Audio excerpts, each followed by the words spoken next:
मेरा नाम मोहम्मद ताहिर। जैसा कि आप लोगों को पता है कि मैं आप लोगों के 9th क्लास के मैथ के लेक्चर्स सारे कंप्लीट करवा रहा हूँ।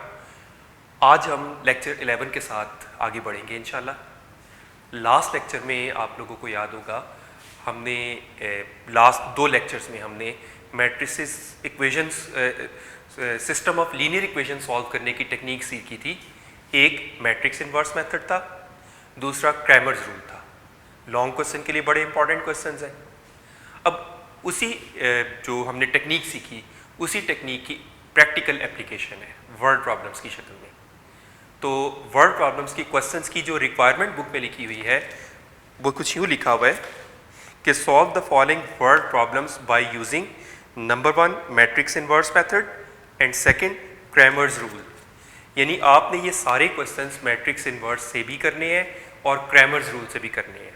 एक्चुअली बुक में ये दोनों मेथड से देने का पर्पस सिर्फ प्रैक्टिस है। अदरवाइज अगर ये पेपर में आता है तो कोई ना कोई एक मेथड ही होता है। दोनों मेथड से तो करना एक तो लंबा बहुत ज़्यादा हो जाता है, दूसरा जो आपके लॉन्ग क्वेश्चन के मार्क्स है 4 मार्क्स उसकी डिवीजन से बहुत ज़्यादा हो जाता है। यही वजह है कि वर्ड प्रॉब्लम किसी एक मेथड से ये भी आएंगी।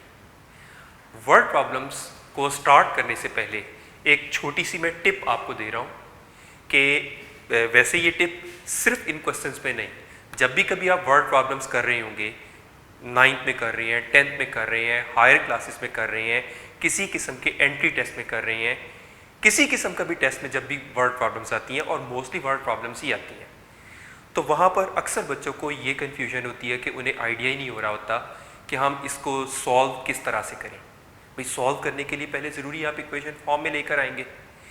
तो आम तौर पर मैं थोड़ा बहुत इसमें वेरी भी कर जाते हैं, बट मोस्टली जो वर्ड्स यूज़ किए जाते हैं वर्ड प्रॉब्लम्स में उनके मैथमेटिकल मीनिंग्स का अगर हमें पता हो तो हम बड़ा इजीली उनकी इक्वेशंस बना सकते हैं। तो आप लोग बल्कि अपने पास ना बुक्स में नोट कर लिए टर्म्स को। मोर का वर्ड या ऐड टू, एडिशन, ये हमेशा प्लस को शो करते हैं। लेस,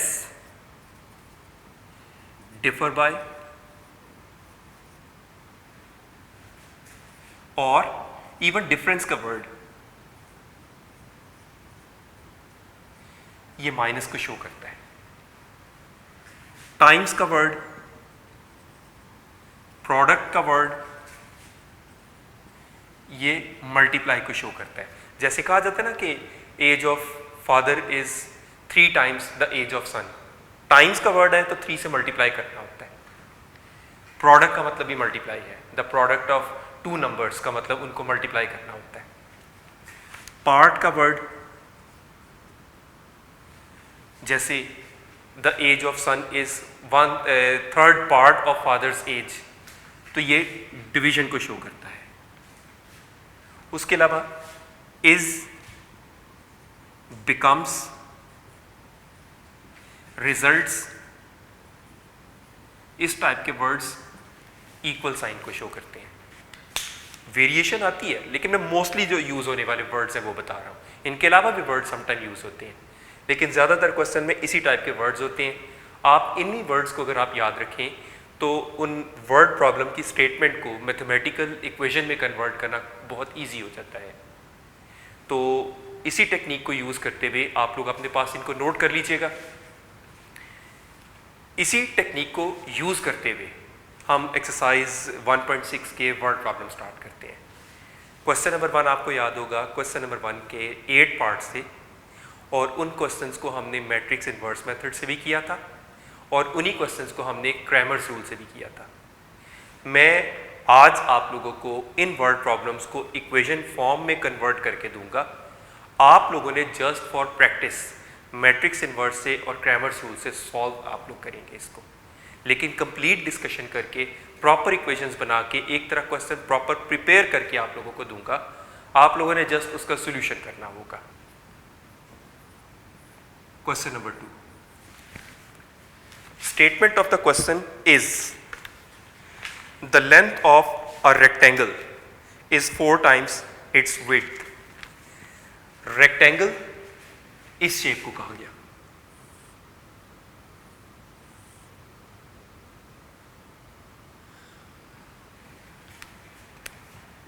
जूनियर क्लासेस में पढ़ा हुआ है। The parallelogram whose opposite sides are equal and parallel and each angle is right angle, 90 degree के एंगल्स होते हैं।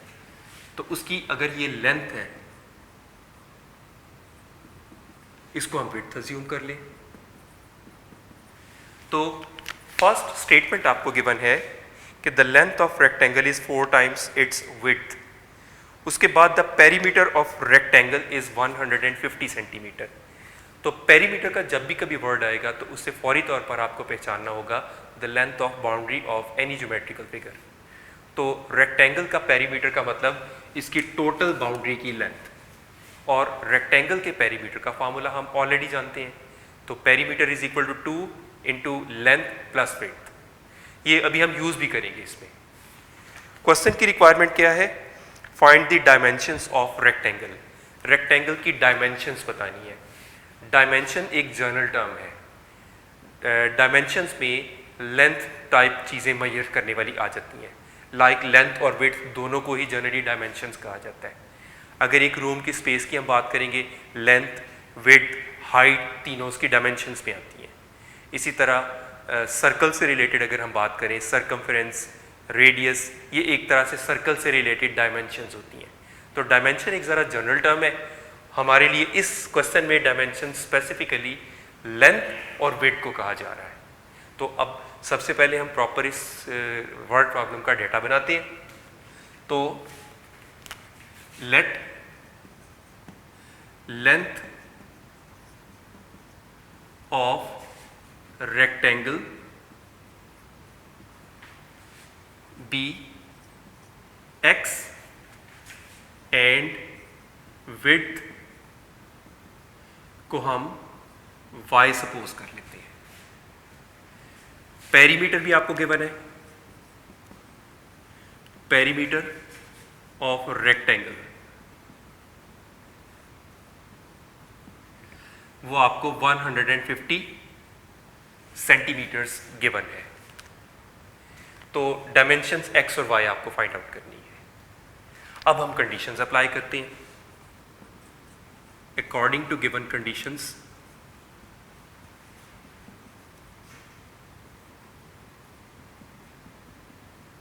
अब वो कंडीशंस के लिए मैं वंस अगेन स्टेटमेंट रीड कर रहा हूं। The length of rectangle is 4 times it's width. अब इसी को मैथमेटिकल फॉर्म में, the length of rectangle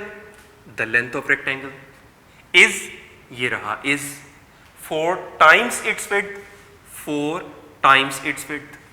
times का मतलब मल्टीप्लाई था, इज का मीनिंग इक्वल साइन था।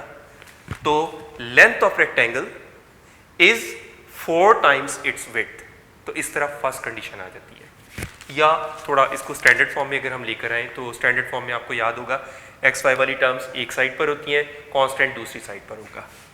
और this will be x minus 4y is equal to 0। ये हमारे पास एक कंडीशन बन चुकी है, एक इक्वेशन बन चुकी है हमारे पास। इसको हम इक्वेशन 1 का नाम दे देते हैं। एंड सेकेंड कंडीशन में हम पेरीमीटर का फॉर्मूला यूज करेंगे। तो पेरीमीटर का फॉर्मूला होगा 2 length plus width is actually perimeter of rectangle. Rectangle का पेरीमीटर होता है ये। अब वैल्यूज पुट करते हैं। 2 लेंथ सपोज की है हमने x, विड्थ हमने सपोज की है y, और पेरीमीटर गिवन है हमें 150 यूनिट्स। लास्ट में रिजल्ट के साथ हम लिखेंगे, सॉल्यूशन के दौरान यूनिट्स लिखने की जरूरत नहीं होती। 2 राइट साइड पर जाके डिवाइड हो जाएगा। तो x प्लस y 150 ओवर 2, तो x plus y is 75। This is suppose to be second equation. इस तरह 2 इक्वेशंस आपके पास सामने मौजूद हैं। नाउ द इक्वेशंस आर, एक तो थी x minus 4y is equal to 0, और सेकेंड इक्वेशन है x plus y is equal to 75। आगे सारे वही स्टेप्स कि इन मैट्रिक्स फॉर्म कोएफिशिएंट्स का matrix with same sign same sequence, this will be 1 -4 1 1 multiply column matrix xy is equal to column matrix 0 75। अब matrix inverse का अगर आपको paper में क्वेश्चन रिक्वायर किया गया है तो मैट्रिक्स इन्वर्स मेथड से आप इसे सॉल्व करेंगे। क्रैमर्स रूल से रिक्वायर किया गया है तो क्रैमर्स रूल से हम इसको सॉल्व करेंगे।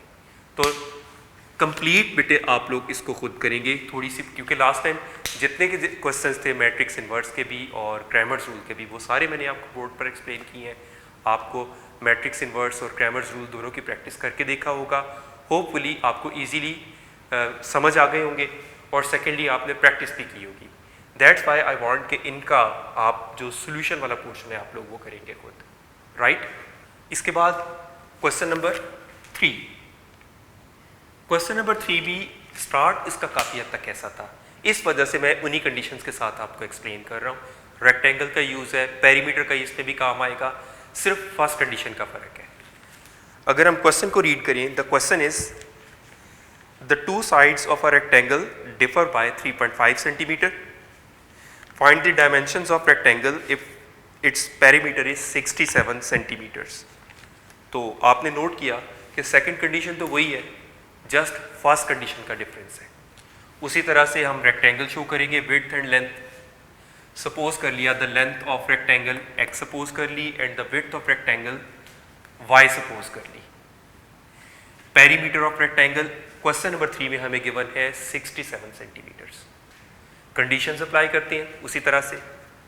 तो फर्स्ट कंडीशन है इसमें, the two sides of rectangle differ by 3.5 centimetre. अभी कुछ देर पहले आपको मैंने डिफर बाय का मीनिंग बताया था, माइनस को कहा जाता है। तो टू साइड्स का डिफरेंस 3.5 है, ये आ गई फर्स्ट कंडीशन। तो two sides of rectangle differ by 3.5 centimetre. And second condition के लिए वही सारा फॉर्मूला कि 2 times length plus width is actually the perimeter. अब इस केस में अगर हम सब्स्टिट्यूट करें, this is 2, length is x, width is y and perimeter is 67। ये 2 राइट साइड पर जाके डिवाइड हो जाएगा, तो x plus y is equal to 67 over 2। तो डिवाइड करके we get x plus y is equal to 33.5। Fraction में भी कर सकते हैं, डेसिमल में भी कर सकते हैं। एक्चुअली मैंने डेसिमल को प्रेफर इसलिए किया है कि एक वैल्यू ऑलरेडी हमारे पास डेसिमल में थी, तो इसको हमने डेसिमल में कन्वर्ट कर लिया। तो कैलकुलेशंस के दौरान आपको डेसिमल्स की मल्टीप्लिकेशन या एडिशन वगैरह करनी पड़ जाएगी, वो भी कोई ऐसा स्पेशली डिफिकल्ट नहीं है। Now equations are,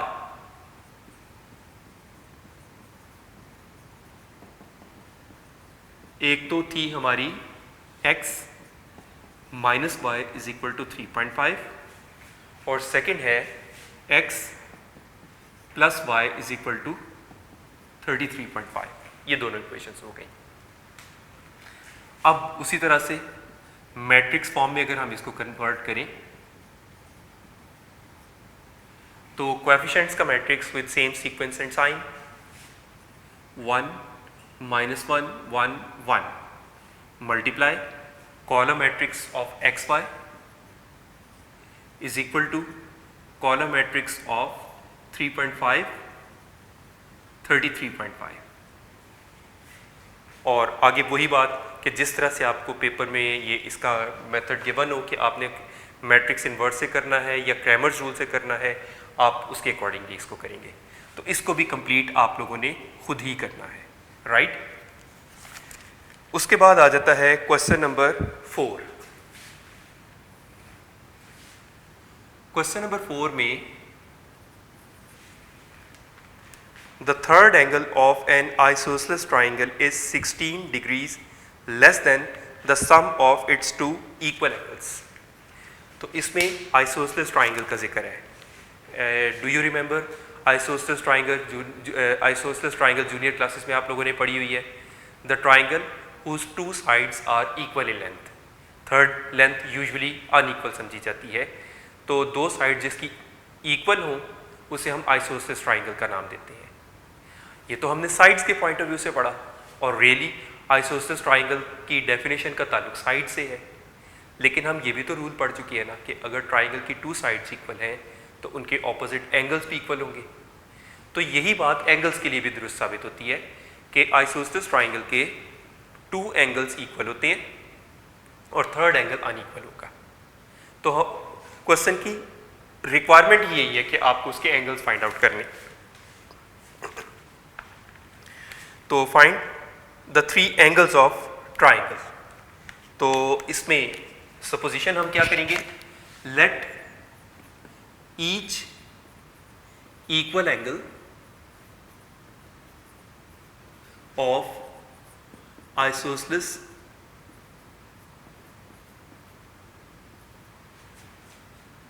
triangle be x, यानी दोनों ही एंगल जो इक्वल वाले x and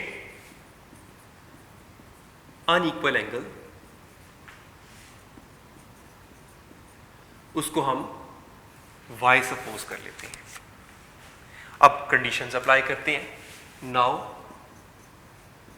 according to given conditions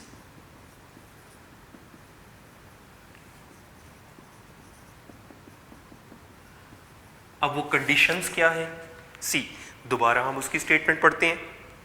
the third angle of isosceles triangle is, the third angle of isosceles triangle is, ये रहा is 16 degrees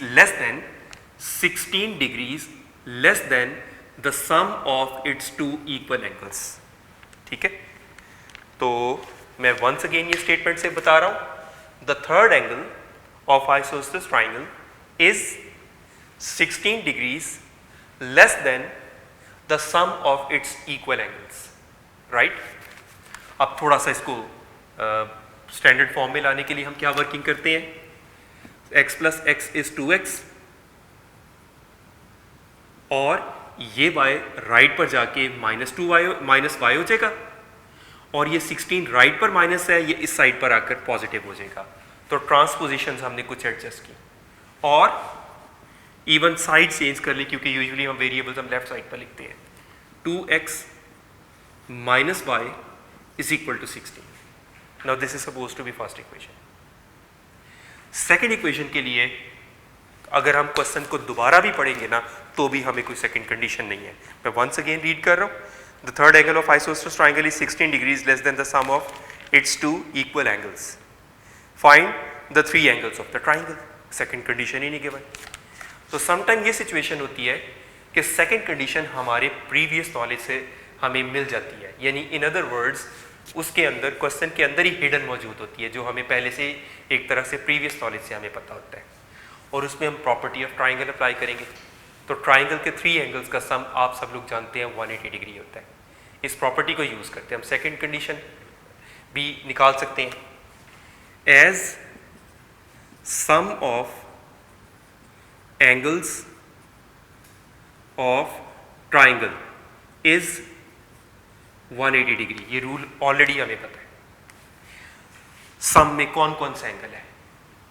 the first angle is x, even second angle भी x होगा क्योंकि two equal angles थे, and the third angle is y is equal to 180 degrees, या 2x plus y is equal to 180। तो equations क्या हो जाएंगी? The equations become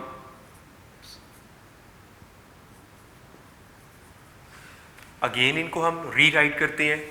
this is 2x minus y is equal to 16, and the second equation is 2x plus y is equal to 180। उसके बाद matrix form में इसको convert कर लिया, मैट्रिक्स फॉर्म, कोएफिशिएंट्स का matrix with same sequence same sign, 2 -1 2 1 multiplied by the column matrix of xy is equal to the column matrix 16 and 180।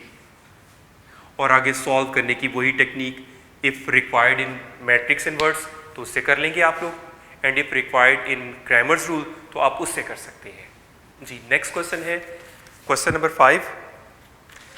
One acute angle of a right angle triangle is 12 degree more than twice the other acute angle, find the acute angles of right angle triangle. सबसे पहले ये terms को थोड़ा discuss करते हैं। सबसे पहली बात, एक्यूट एंगल कौन सा होता था? Do you remember? The angle whose measurement is less than 90 degree. 90 degree से छोटे एंगल को एक्यूट एंगल का नाम दिया जाता है। The angle equal to 90 degree is right angle. The angle whose measurement is greater than 90 degree but less than 180 degree is obtuse angle. और 180 degree के एंगल को हम स्ट्रेट एंगल कहेंगे, और फिर 180 डिग्री और 360 डिग्री के बिटवीन एंगल्स को हम रिफ्लेक्स एंगल्स का नाम देते थे। ये सब आपने जूनियर क्लासेस में पढ़ा है। Coming back to our concern topic acute angle, मैं वंस अगेन रिकॉल करवा रहा हूँ, the angle whose measurement is less than 90 degree. Second term इसमें आ रही है ये राइट एंगल ट्राइंगल। तो राइट एंगल ट्राइंगल कौन सी होती थी? जिसका वन एंगल 90 डिग्री का हो, राइट एंगल। राइट एंगल अभी हमने डिस्कस किया है। तो राइट एंगल ट्राइंगल उस ट्राइंगल को कहा जाएगा कि जिसका एक एंगल 90 डिग्री का हो। रिमेंबर बेटा, किसी भी टाइप की ट्राइंगल में दो एंगल्स तो डेफिनेटली एक्यूट होते हैं। अगर थर्ड एंगल भी एक्यूट हो जाए then the triangle is acute angle triangle, और अगर थर्ड एंगल राइट एंगल हो जाए then the triangle is right angle triangle, and if the third angle is obtuse then the triangle is obtuse angle triangle. तो दो angles तो definitely acute होने ही हैं। यही बात इसमें डिस्कस की जा रही है कि मैं वंस अगेन स्टेटमेंट रिपीट कर रहा हूं कि one acute angle of right angle triangle is 12 degree more than twice the other acute angle, find the acute angles of right angle triangle. तो सबसे पहले सपोज ही हम यही करेंगे, let the acute angles of right angle triangle be x and y। एक acute angle x है, दूसरा acute angle y है। According to given conditions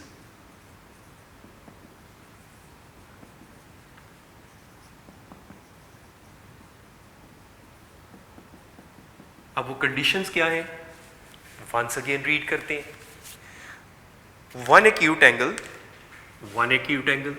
of right angle triangle is, ये रहा, इज 12 डिग्री मोर का प्लस को शो करता है, 12 degree more than twice the other acute angle. Twice का मतलब टू टाइम्स, टाइम्स का मतलब multiply, twice the other acute angle.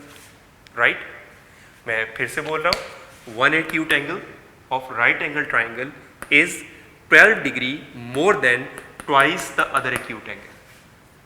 Standard form में लेकर आते हैं, x minus 2y is equal to 12। ये आ गई first condition. And second condition के लिए वही जो प्रीवियस क्वेश्चन में हमने टेक्निक यूज की थी कि ट्राइंगल के थ्री एंगल्स का सम 180 डिग्री वाला रूल यूज करते हैं। Sum of angles of triangle is 180 degrees। तो first acute angle x, second acute angle y, तो फिर थर्ड एंगल क्या होगा? थर्ड एंगल क्वेश्चन में ही हमें गिवन है राइट एंगल ट्राइंगल है, तो डेफिनेटली बेटा राइट एंगल ही होगा ना, और सम इनका 180 डिग्री। ये राइट एंगल राइट पर जाके माइनस हो जाएगा। अच्छा, ये रूल हम डायरेक्टली भी यूज कर सकते हैं। मैं ये कंडीशन करके आपको बताता हूं, x plus y is equal to 90। Previous classes में आपने ये रूल भी पढ़ा हुआ है कि the sum of acute angles of right angle triangle is 90 degree, ये डायरेक्ट भी आप अप्लाई कर सकते थे। तो अब ये दोनों कंडीशंस हैं। द इक्वेशंस आर, एक तो इक्वेशन थी x minus 2y is equal to 12 और सेकेंड है x plus y is equal to 90। उसी तरह से इसको हम मैट्रिक्स फॉर्म में करेंगे, मैट्रिक्स फॉर्म।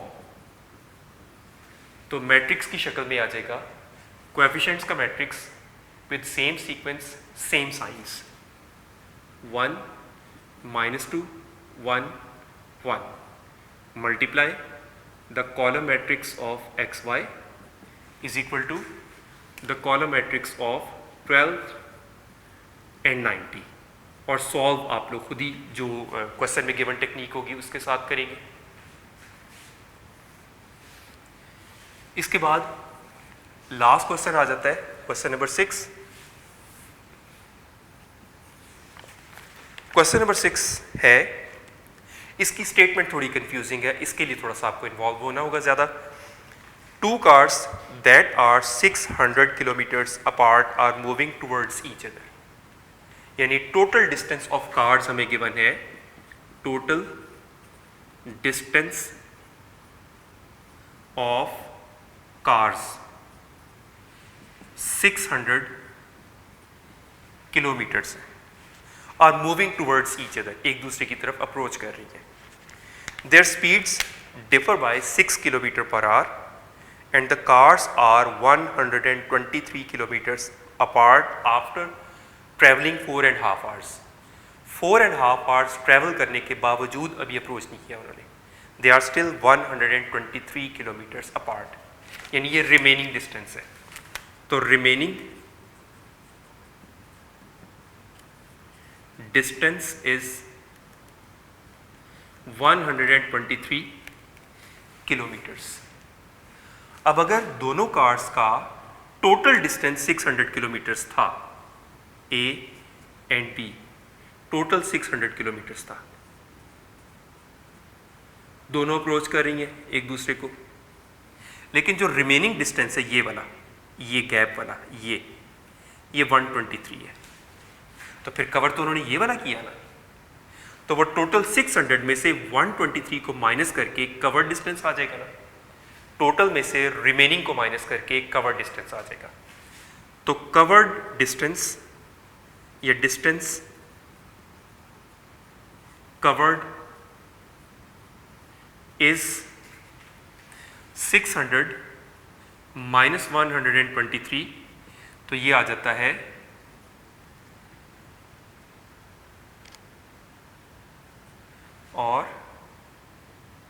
577 किलोमीटर्स, सॉरी ये आ जाएगा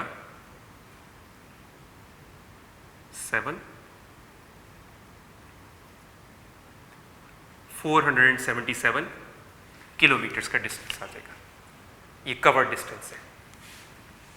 मीनवाइल टाइम ड्यूरेशन कितनी है उनकी? टाइम ड्यूरेशन वो है 4.5 आवर्स, या मिक्स फ्रैक्शन को इम्प्रॉपर फ्रैक्शन में अगर हम कन्वर्ट करें तो दिस विल बी 4 2 8 + 1 9/2 आवर्स।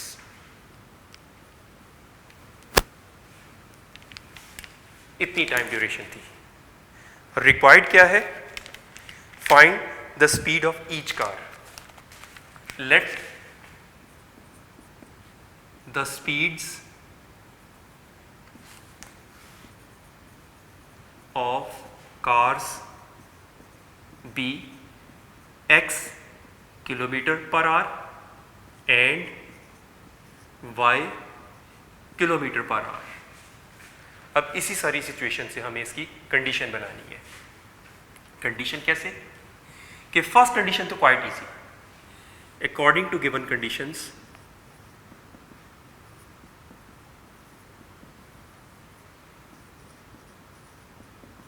अब वो कंडीशंस क्या है मैं इसके लिए क्वेश्चन वंस अगेन रीड करके आपको बताता हूँ।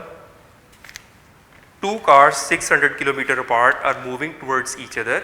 अब ये सेंटेंस को गौर से सुने। Their speeds differ by 6 kilometre per hour. Differ by का मतलब माइनस, यानी उनकी स्पीड्स का डिफरेंस 6 किलोमीटर पर आवर है। ये हो गई फर्स्ट कंडीशन, क्वाइट इजी थी फर्स्ट कंडीशन। सेकंड कंडीशन के लिए बड़ा एक कॉमन सेंस की का हम टेक्निक यूज़ करते हैं, नॉट स्पेशली मैथमेटिक्स। वो क्या है? डिस्टेंस का फार्मूला आप लोगों को याद होगा, आप लोगों ने फिजिक्स में पढ़ा हुआ है डिस्टेंस का फार्मूला,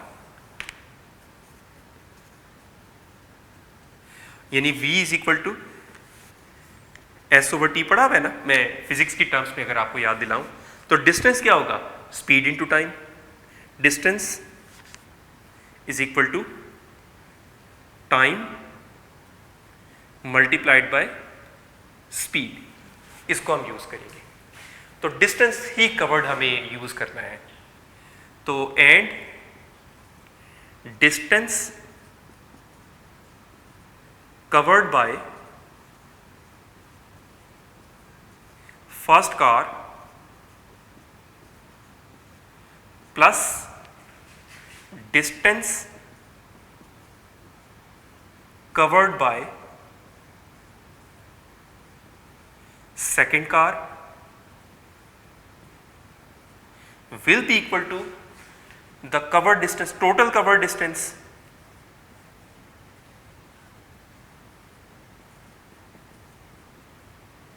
अब इन कार्स के डिस्टेंस पर हम ये वाला फार्मूला अप्लाई करेंगे कि डिस्टेंस क्या होगा?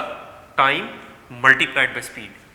तो फर्स्ट कार का कवर डिस्टेंस टाइम था 9/2 आवर्स, फर्स्ट कार की स्पीड थी x प्लस, इसी तरह सेकंड कार का cover distance speed into time. तो सेकंड कार ने भी तो 9/2 आवर्स ही कवर टाइम ड्यूरेशन थी ना उसकी, तो ये भी 9/2 होगा। लेकिन इसकी स्पीड क्या थी? It was y। और टोटल कवर डिस्टेंस इसीलिए हमने डाटा में पहले निकाल के रख लिया था, वो आ रहा है 477। तो 9/2 इनमें से कॉमन आ गया, x प्लस वाई। तो x प्लस वाई को सब्जेक्ट बना लिया, 477 मल्टीप्लाइड बाय 2 डिवाइडेड बाय 9। तो 9 के टेबल से cancel, 9 5s are 45 and 9 3s are 27। तो इनका प्रोडक्ट आ जाएगा x प्लस वाई इज 106। तो ये सेकंड इक्वेशन है। द इक्वेशंस आर, एक तो है x minus y is equal to 6 और दूसरी है x plus y is 106। The in matrix form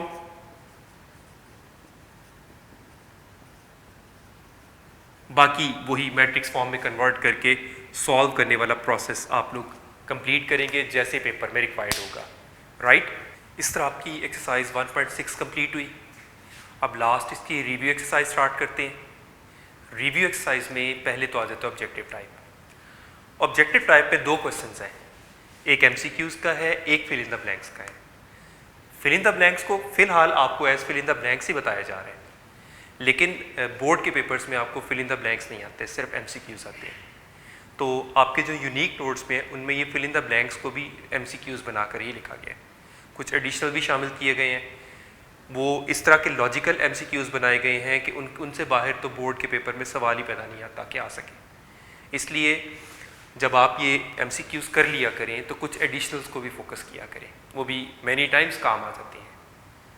तो स्टार्ट करते हैं हम इसके क्वेश्चन नंबर 1 से जो एमसीक्यूज का है। द ऑर्डर ऑफ मैट्रिक्स आपकी बुक के ही मैंने बोर्ड पे लिखे हैं ताकि हम डिस्कस कर सके।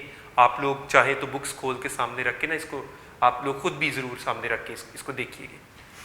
The order of matrix 2 1 is 1 row 2 columns. तो क्या होना चाहिए? 1/2।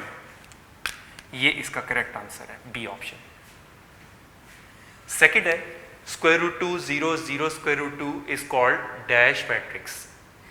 तो ये एक स्केलर मैट्रिक्स है। देखिए ना, डायगोनल मैट्रिक्स की टाइप है जिसकी डायगोनल एंट्री सेम है। Third, which is the order of square matrix. Square matrix में number of rows number of columns के इक्वल होते हैं, तो इन तीनों ऑप्शंस में ऐसा नहीं है। ये ओनली ऑप्शन है 2 बाई 2 वाली जिसमें number of rows number of columns के इक्वल है। उसके बाद order of transpose of this matrix is, बहुत इंपॉर्टेंट है, ज़्यादा दफ़ा यही आया हुआ है क्योंकि थोड़ा कंफ्यूजिंग है। नोट करें इसका ऑर्डर क्या है, 3 रोज 2 कॉलम्स, तो 3 बाई 2, यही डाउट होता है। लेकिन गौर करें तो इसका ऑर्डर नहीं पूछा गया, इसके ट्रांसपोज का। अगर इसका ऑर्डर 3 बाई 2 है तो इसके ट्रांसपोज का 2 बाई 3 होगा। रोज बिकम्स कॉलम्स और कॉलम्स बिकम्स रोज। उसके बाद adjoint of the matrix is, पिछले 2 एक्सरसाइजेज से बार बार डिस्कस हो रहा है। एडजॉइंट में हम क्या करते थे, वी रिप्लेस या interchange the diagonal entries and changing the science of remaining entries. इनको इंटरचेंज किया, -1 इधर आ जाएगा, 1 इधर आ जाएगा, और इनके साइन चेंज करके -2 इधर आ जाएगा। तो option A is the correct answer.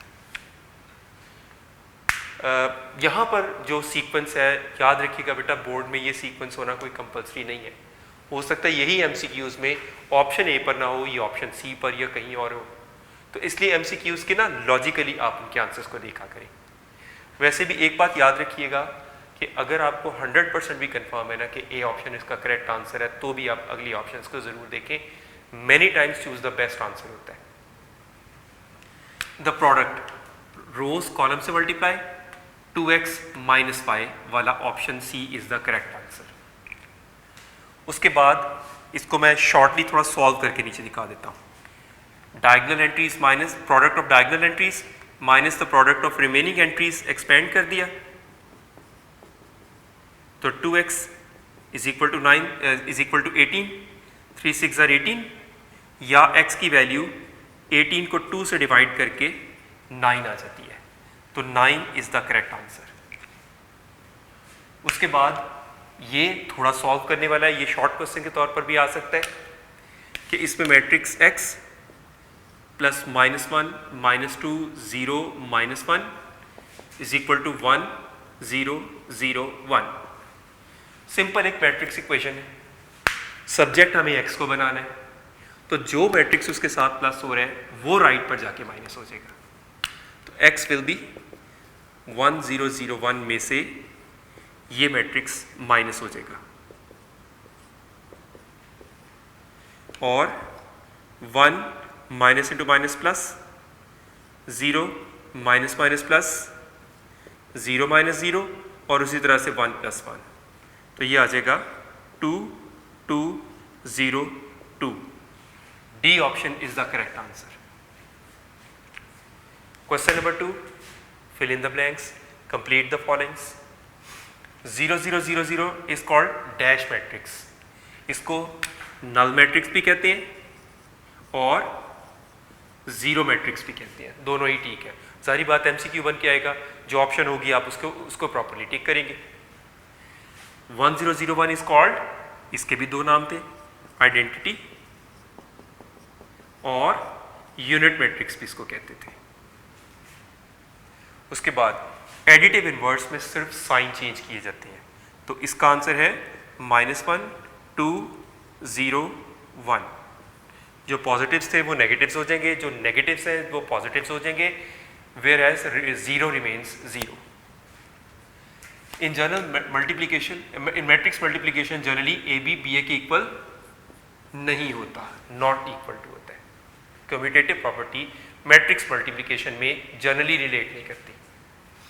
उसके बाद matrix A plus B could be found if order of A and B is same, भी यूज कर सकते हैं, इक्वल भी यूज कर सकते हैं। जाहिर बात है जो ऑप्शन बुक में मौजूद होगी आप उसी को टिक करेंगे। और लास्ट है, a matrix is called dash matrix if its number of rows and columns are equal. तो आंसर है स्क्वायर मैट्रिक्स में ऐसा होता था। तो इस तरह आपके ऑब्जेक्टिव टाइप कंप्लीट हुआ। अब इसमें ये है कि ये ऑब्जेक्टिव की प्रैक्टिस, थोड़ा वर्ड प्रॉब्लम्स की प्रैक्टिस करें, और जो आपको सॉल्व करने के लिए क्वेश्चंस दिए हैं, आपको कंडीशंस बनवा के पूरा ऑलमोस्ट मोस्टली क्वेश्चन हो चुका, आपको आगे सिर्फ सोल्यूशन, अगर बेहतर तो यही है कि आप हर वर्ड प्रॉब्लम्स को मैट्रिक्स इन्वर्स से भी करें और ग्रामर रूल से भी करें, क्योंकि प्रैक्टिस से ही आपको ये क्वेश्चंस आने हैं। तो नेक्स्ट टाइम इंशाल्लाह हम रिव्यू एक्सरसाइज के रिमेनिंग क्वेश्चंस करेंगे। याद रखने वाली बात बेटा ये है कि रिव्यू एक्सरसाइजेज जो हैं उनमें से शॉर्ट क्वेश्चंस प्रेफरेबली आते हैं।